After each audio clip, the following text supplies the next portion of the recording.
Africa, here I am as your African child. I want to say to you, let us believe in our continent. Let us believe in ourselves as Africa. Let us change our minds. Let us know that in Africa we have got everything that we need. So rise up, Africa. This is your time. This is your time to rise up, Africa. This is your time to unite. Let us do this. Let us start doing things and exporting them. Time has come. Greetings to you, everyone. My name is Keredita Moradu, the director and the owner of October Farms. October Farms has got 2 years. October Farms is an agricultural business. It is into horticulture, animal husbandry, and poultry farming. Basically, agriculture to me is the way of life. To say to you that I wake up here in the morning, I do my production, I wait for the harvest, I feed the people. So I wake up, the last thing that I would do on my daily schedules, I woke up, I leave the farm and straight to my bed. So for me, really, agriculture is my way of life. I started this, not knowing what I was doing. But the growth of my business actually inspires me to do more. Immediately from the university, I did rain-fed. I went to the offices because usually in Botswana, when the rain season comes, citizens, they register for free if you want to farm, if you want to produce, yes. You register your 4 hectares land, the government will give you free fertilizers, free seeds, the tractors will come and plow for you for free. For free? For free. The government will come and plow the land for you? Fertilizers, everything. The seeds. There shouldn't be a poor guy in this country, man. Definitely. Everything's for free. Now I'm getting mad.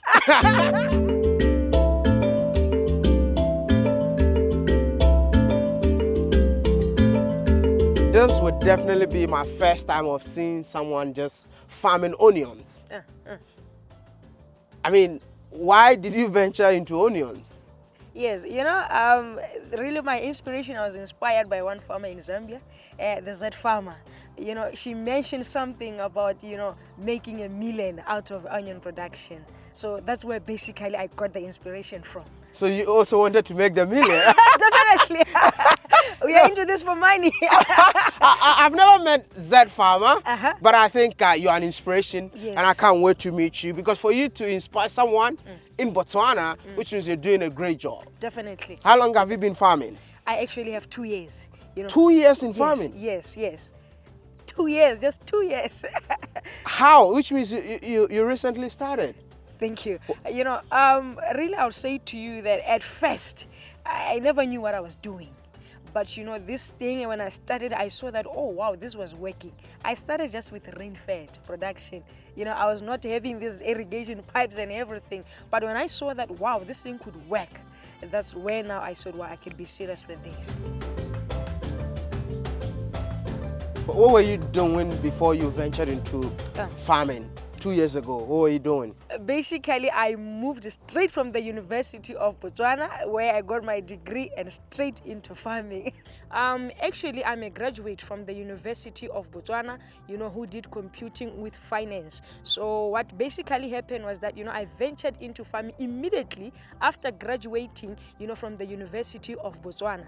You mean like you have a degree and you decided to venture into farming? Yes.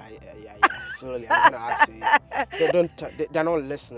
Is everything okay with you? No, it's fine. It's fine. Because agriculture is like, we don't really respect agriculture. Especially when we go to school. Get degrees. We want to sit in the office. Why did you decide to do something different? Actually, how it started. Actually, this thing was a word of prophecy, I'll be honest. I never had the love of farming, but one day, I attended this certain church, and then was there, this prophet came to me, and then he told me that, I'm seeing cabbages around you, I'm seeing you as a farmer, supply him. But I was like, no, they have started this prophet, he missed it. I'm not into farming, I'm doing computing with finance. What this guy's talking about? But that was my final year, actually, my 4th year. So after this guy, I saw myself developing just the love. I went to my parents. By then, I asked my mom, please, because I had no land there. Mom, please, can I please just use just 4 hectares of your land so that I can do dry farming? I went to the government offices. They registered me. They gave me free seeds, free fertilizers. I started with maize production on a 4-hectare land. That's where basically this whole thing started. When I realized that this thing worked, trust you me, the market accepted me. They loved my products. They registered me into their databases. Shops started to call me left, right, and center. I registered my business then called, October Farms. So that's how, from savings, that's how I basically, fell in love with farming. October Farms. Yes. Were you born in October? Definitely. See, I'm so smart, yeah? Yeah. You've been doing this for 2 years. Yes. Do you regret being a farmer? Never. I don't even see myself working. I'm really in love with this thing. This thing is working. Which means that it's profitable. Very profitable. If you do it smart, if you do it smart, you will win, trust you me. Smart, I mean, sometimes you don't have to start big. I found big guys already in the market, but where are they now? Some have fallen because they started big. They failed to start smart. It was all about, I want profits. But if you do that, you will drown. It will really kill you, this farming thing. But if you love it and if you flow with it, if you do it smart, you'll get profits. If you love it, yeah, and you do it smart, yes, you'll make the profit. Yes. Will you say that the money is in the dirt? You have to make your hands dirty, your feet dirty just to make the money? Once you can sit in the office and enjoy your soft life? I have seen it working, Myself, I've seen it working. I've gotten my hands dirty. They've paid me off. Look at me now. Recently I had the biggest event ever in the Northeast, where even the Minister of Agriculture himself was there. I launched the best farmer summit in the North and South. People turned out. It's moving. I'm into places. I'm going into offices of power because of farming, not because of my office work. No. Would you say that you are made in Africa product? Definitely, 100%. You never left the country? No. How was life when you were growing up? Life has been very, fun, because actually I'll get to learn that I use everything from the soil to bring me up. The clothes I wear, I find that there are other people that actually they sew the clothes, After that, they sell it to the market. The food I eat is from here, my land, you understand? Some nowadays, I know many people that are doing the donkey soap. So you find donkey in Africa, it's there, the soap, So what do I need? That's the first time hearing that. So really life has been fun growing up, knowing that actually things that have made us, the maize, the sorghum that we eat actually was processed by our parents. How do you feel anytime you walk into your farm? Wow. I don't want to lie. That is the most, I feel very happy. Very happy. I don't know. I feel like, I have some type of connection, with my land, with my farming. So every time I feel very happy and excited, motivated again. Would you encourage more youth to venture into agriculture? I would definitely say so. Because even in our country here, we are relying more on importation. But, big up to the president himself, by closing this, importation and introducing the import ban. Now we are able to produce. Oh, wow. We are able to produce and to supply our country. I would say to my youth out there, guys, let's do this. Because basically, even right now, I was looking at the statistics. The minister was giving statistics to say, the most, consumable, products in Botswana, when we range them in scales, we'll say that, mostly consumed thing is cabbage. And then the list of them all is this cauliflower, lettuce and stuff, which means that there's a big market for this. Yeah, so I would really encourage them to do this. There's money in getting your hands dirty.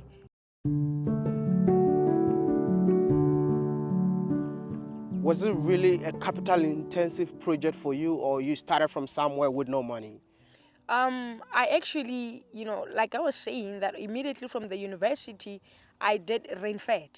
I went to the offices because usually in Botswana, when the rain season comes, citizens, they register for free if you want to farm, if you want to produce, yes. You register your 4 hectares land, the government will give you free fertilizers, free seeds, the tractors will come and plow for you for free. For free? Everybody's... What? Are you serious? I'm for real. Every citizen, you just produce the certificate, the land certificate. That's it. So every rainy season, even now, right? Immediately when the first rain comes, is it October, November, the government offices are open for everybody to come and register. Maximum is 4 hectares for free. For free? For free. The government will come and plow the land for you. Fertilizes everything. There shouldn't be a poor guy in this country, man. Definitely.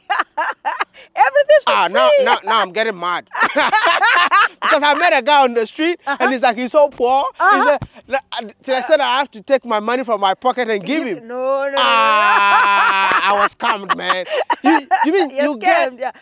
You got everything for free so far as you have the land. Yes. They even come and plow for you. Yes. The full 4 hectares. That's they will till the land. They will do everything for you. All you need to do is to put the seeds in there. No, you don't put the seeds. It's the tractors that does everything.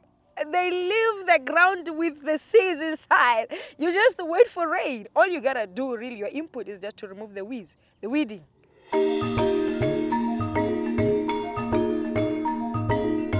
Basically, you don't even need money to start a farm in this country. No. And that's basically where I really got the opportunity from. I did 4 hectares land of maize. 4 hectares, full, it was maize. After that, I never knew the market, obviously, to be honest. But what I did immediately when my maize was ripe and good, I took a picture, put it on Facebook, waited. But, I understand and I remember very well that, after my mom being supportive of me in that sense, that was around, the time where I lost my mom, 7 days before I could harvest. I was down. I thought that, man, what am I going to do? I'm down. Should depression really get to me? Or I should get up and impress my mom, because she was always pushing me, my girl, wow. But, I beat myself up. I was like, you know what, let me give my mom as a gift to her, to say, Mom, you really, thank you so much. I put my photo on Facebook of my maize. Immediately I got calls left, right, and center. Hey, where are you? Young girl, you see maize, I'm in Spa, I'm in Pick and Pay, can you come with your sample? I did that. When I got this, like, young girl, where are you from? I said, no, but I'm in Francistown. So, and I remember very well that season, it was very, very hot at the same time. And farmers were affected by worms. So those that usually distributed to the shops, they were affected by them. Oh, so then your product comes in. I'm telling you. Because actually, I think I was the first in the area to do that much production. Hence why the infestation of, pests was not too much. Because, pests, they come where they know that, oh, you've been planting this time and again. So, I was the only one. What has been, I know everything was done for you. Yes. But what has been the major challenge that you face in this whole journey of your farming entrepreneurship journey? First of all, I would say to you, this is a male-dominated industry in our country. You find men, mostly in this, in farming, you understand? But with me, at first, I was like, this young girl, sometimes, they will place some orders, but then the manager would come again to say, you mean you can place 500 crops from this girl? She will disappoint you. Do not do that. Some would side with me, you will see ladies coming to say, no, but she will do it. The manager will come, no, don't do that. No, let's rather go and, sow somewhere. Is it Gaborone? Where? But, bit by bit, they started to have the trust in me. But other than that, issues of water really in our country is a major problem. Because, Botswana, it's a desert, it's a semi-desert. Yep. So, I had to fight harder in terms of drilling borehole, equipping the borehole, but thanks again to the government. Don't tell me that. No, this time around it was just 50%. Don't tell me that the government also constructed the borehole for you. It's actually 50%. You just pay 50%. The government will support you with 50%. Hey, you drill your borehole. Please, how do I get to I need a passport, please.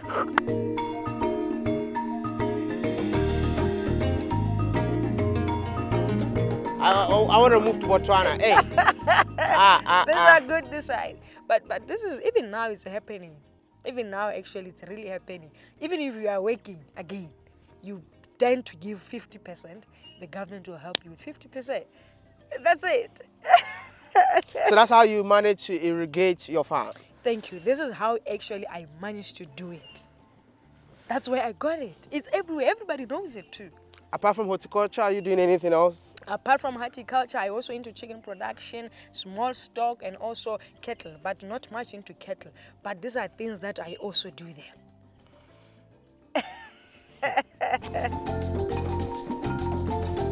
Yes, this is actually a nursery. This is where, you know, we nurse, you know, our seedlings. Oh, okay. Yes, so this is actually where we start, you know. We are here, this guys here, the babies, I call them babies, these are my babies. So they're actually here for a month and 2 weeks. So we start with them here, we prepare them. From there, once they are ready, we transplant them. So you don't sell some of these seedlings? Okay, sometimes I do as per order. Sometimes I do as per order. Again, why my clients, they love me is because they will take my product from me from the start, and then we start to enroll with the mentorship. But you've been doing farming for just 2 years. You have a mentorship program. I feel like it's an advantage of being a computer engineer. She's just a farmer, but taking advantage of the degree she has. Thank you very much. No, definitely, trust you me. It is helping a lot, because when people get to realize who they're dealing with, I mean... How many people have you trained so far, 2 years on your journey? I'll give a rough estimation to say youth, especially youth. Maybe so far around 35. Wow. Maybe 35. Round of applause, man. Round of applause. So you're one of the students? Yes, I'm one of the students from October Farms Mentorship Program. And how is it so far? It's very good, because the mentorship program doesn't only take her teaching me on the ground, but it also includes her coming to my farm, do the program with me. When I have challenges at my farm, I call her, I tell her that October, this is what is happening at my farm. She says that, okay, this is what you can do. She even comes literally to the farm. If my farm is affected or there's something that is happening, maybe I'm planting, she comes to show me, okay, this is how you do it. So you have a farm already? Yes, I have a farm. I think in 10 years, you would definitely, train over 10,000 people. Yes. That's what I see, because of the energy that you have. Yes.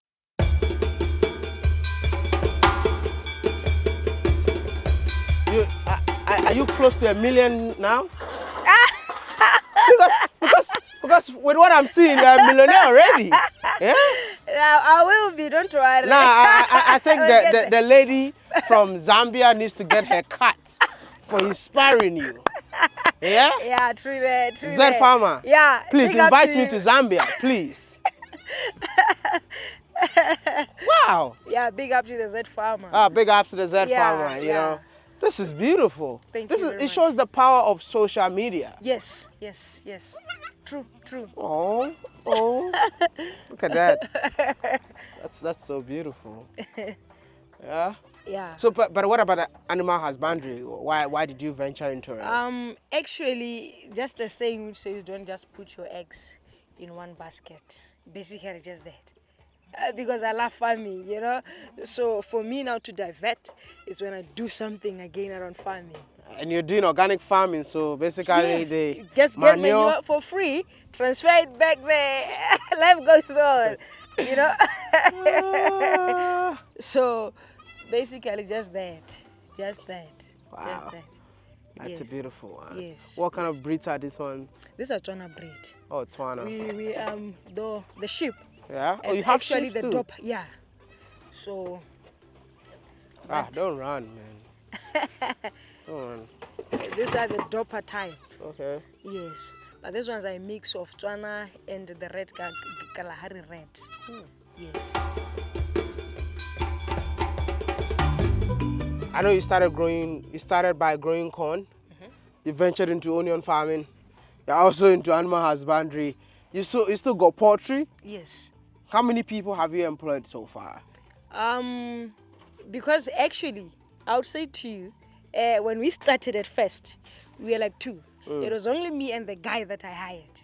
We just did that because most of the work we're doing it with farm implements. So it was just to press the button and do the farm implements. So basically now we run about, these are 7 people now. Because in every farm, I would say to you that whenever we start, I start with 2 guys. And whenever most of work comes, that's when we get more people to help us. Get more people. Is it feeding? Is it we apply fertilizers? We apply pesticides? That's when we get more guys to help us. Other than that, we just work like that. Do you make your own feed? Definitely, we do. So after we plant, what happens is that after we plant, we store, we dry up. Is it maize that you have planted? We dry up and then we put it and then we process it. What don't you do? What is that one thing that you don't do?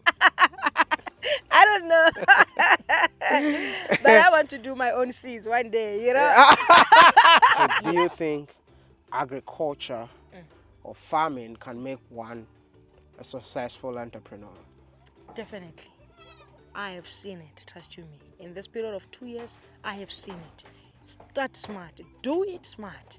You go far. People will start to get to you. Is it starting people, successful farmers? And also I would say to you that, this thing of joining as farmers, has really taught me something powerful. That's something that I do not know. I can also learn it, from other successful farmers. So farming, really, I'll say to you, can turn you into a successful farmer. It means you can become a millionaire via farming. Yes, definitely. We thought it out. You're getting there. We're getting there. We're getting there. And I'll come for my percentage. Definitely. Do you believe that agriculture is the future? Yes, I do. Without any doubt. It is. It is. What makes you think that agriculture is the future? Actually, I used to believe that mining is the future until I got to learn that one of our biggest mines in Botswana was closed. I then realized that no, man, I was wrong. If a big mine like this can be shut down, where will we go? Until I went into farming, I realized that people eat every day, my guy. If people eat every day. Like me. Yes. Like me. I eat every hour. Thank you very much. So actually, I would say to you that agriculture is the future.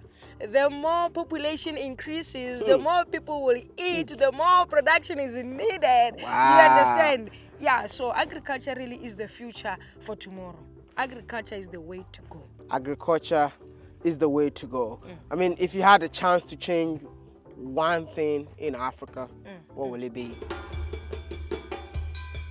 I'll say to you that Africa, number one, mindset. We really need to put positive mindset into our Africans. This is to say to you that in our land there is everything. There is gold, there is silver, there is bronze in Africa. So I'll say to you that change the mindset of trying to depend on other people out there. Our nation has got it all. Everything you need, the land, the resources, everything is in here. So I would say to you that Africa, let's change our minds. Let's believe in ourselves. Let's know that our motherland has got everything. So no need for us to go anywhere. What comes into your mind when you hear the name Africa? Wow. Africa is a name of power itself. I sense humility, the love, the peace. Because this is a land where we get to enjoy the benefits that comes all in one land. So when I hear the word Africa, I'll say to you that Maya, I get excited, I get a peace of mind, because I know this is where now the continent that brings in unity, and the power of unity is found in Africa. Yes. Pamoja milele. That's Swahili. That's the only one that I know. To anybody out there who wants to venture into farming, I'll say to you, have passion for farming. Have passion, love this thing. The moment you start loving it, you will flow with it. The moment you start flowing with it, you will do it smart. So I want to say to you out there that be prepared. Prepare your land. Find a place with enough water. Don't venture into farming without, enough water, without a land that is well secured, or, without the right resources or materials. But I'll say to you that, be enthusiastic about this thing, love it, and you'll enjoy it. Yes. It's a pleasure meeting you. Thank you very much. And I wish you all the best on the journey. Yes. Thank you. Yes. Happy to see you.